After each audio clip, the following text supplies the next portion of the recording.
বর্তমান বিজেপি সরকারের দিনত দুর্নীতি করাটো দোষ নহয়, দুর্নীতির বিরুদ্ধে মাত মাতিব গলেহে আপনি দোষী সাব্যস্ত হব। আর রাইজ কিভাবে থাকিব তার নিরাপত্তা কত সেই প্রতি প্রশ্ন উঠিছে। জ্যেষ্ঠ সাংবাদিক দিলৱাৰ হুছেইনক গ্ৰেপ্তাৰ সন্দৰ্ভত বৰপেটা জিলা ছাত্ৰ সন্থাৰ সভাপতি অৰ্ণৱ জ্যোতি শৰ্মা আৰু বৰপেটা জিলা কংগ্ৰেছৰ সভাপতি ৰফিকুল হকৰ প্ৰতিক্ৰিয়া। সদৌ অসম ছাত্ৰ সন্থাৰ বৰপেটা জিলাৰ সভাপতি অৰ্ণৱ জ্যোতি শৰ্মাই কয় যে বাতৰি কৰিবলৈ যোৱা সাংবাদিকক আক্ৰোশমূলকভাৱে আটক কৰা ঘটনাক তীব্ৰ গৰিহণা দিয়াৰ লগতে কৈছে যদি বাতৰি সংগ্ৰহ কৰিবলৈ যোৱা সাংবাদিকৰ সৈতে এনেকুৱা ঘটনা সংঘটিত হয় তেনে ক্ষেত্ৰত সাধাৰণ মানুহ সুৰক্ষা ক'ত। উক্ত ঘটনাত চৰকাৰে হস্তক্ষেপ কৰি বিনা চৰ্তে সাংবাদিকগৰাকী মুকলি কৰি দিবলৈ আহ্বান জনায়।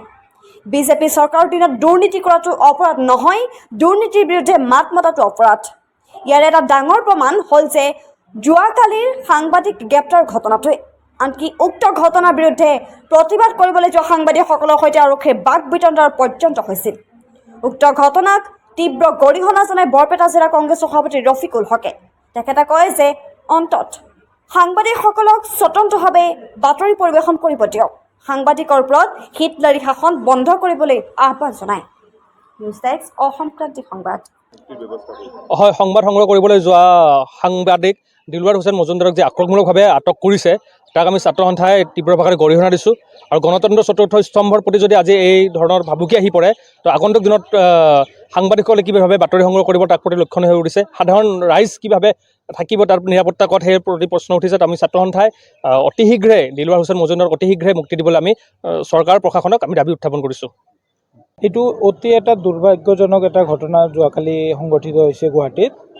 কাৰণ আমি দেখিছোঁ যে বৰ্তমান বিজেপি চৰকাৰৰ দিনত দুৰ্নীতি কৰাটো দোষ নহয়, দুৰ্নীতিৰ বিৰুদ্ধে মাত মাতিব গলেহে আপুনি দোষী সাব্যস্ত হ'ব। আৰু তাৰে প্ৰমাণ যোৱাকালি যিটো দিলৱাৰ হুছেইন মজুমদাৰক যেনেকৈ আটক কৰিলে আৰক্ষীয়ে, এইটো অতি দুৰ্ভাগ্যজনক কথা। আমি কংগ্ৰেছ দলৰ পৰা আজি বৰপেটা জিলা কংগ্ৰেছৰ সভাপতি হিচাপে এইটো গৰিহণা দিছোঁ।